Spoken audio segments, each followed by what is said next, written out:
Hi, I'm prominent space vampire Count Vargelon, here to talk to you about an interesting part of the film London Has Fallen.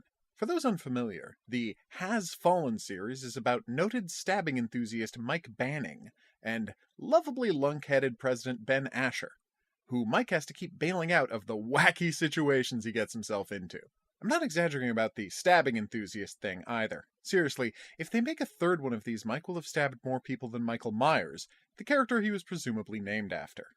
But I'm not here to fixate on Mike Banning's love of stabbing. That video is coming tomorrow.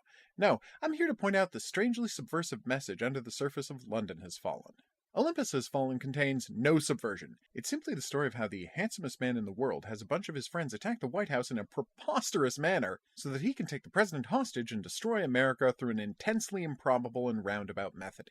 London Has Fallen, on the other hand, seems to want to say something about the war on terror, when it's not busy with Mike shooting people in the forehead.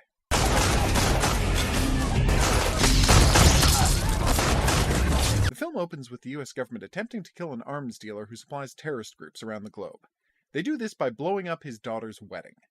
He survives, and responds by murdering 19 world leaders as well as whatever family members they brought with them to a state funeral.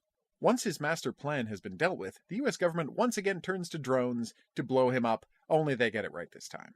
Where the message in the first film was, North Koreans are soulless killing machines who must be exterminated at any cost, the second film, while having largely the same content, a dramatic attack on democratic leaders, Mike saves the president by killing a lot of people, it's all framed much differently. Not only does the film open with the US government massacring 100 innocent people attending a party, they go out of their way to point out that civilians?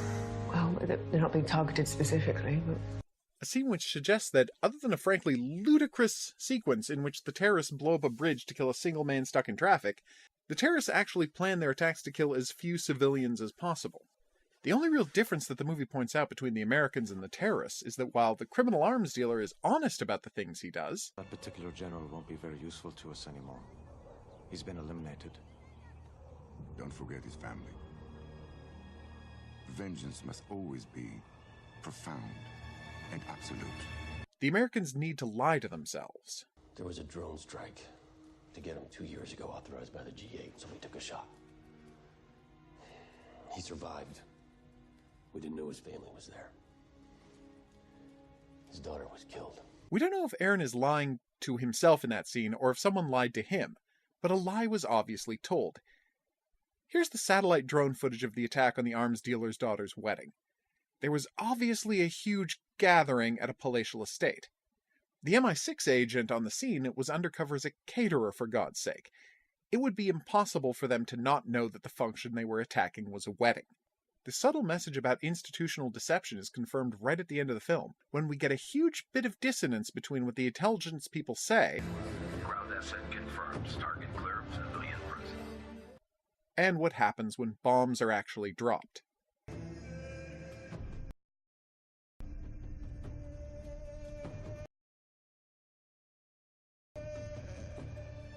So while London Has Fallen may seem like a generic jingoistic American action flick with the kind of main character who can't help but express reflexively condescending hatred for anything foreign, The United People's Front, if who gives a fuck. And head back to Fuckheadistan or wherever it is you're from. it's actually making an incisive point about how violent retribution is a self-perpetuating cycle that dooms us all to ceaseless tragedy.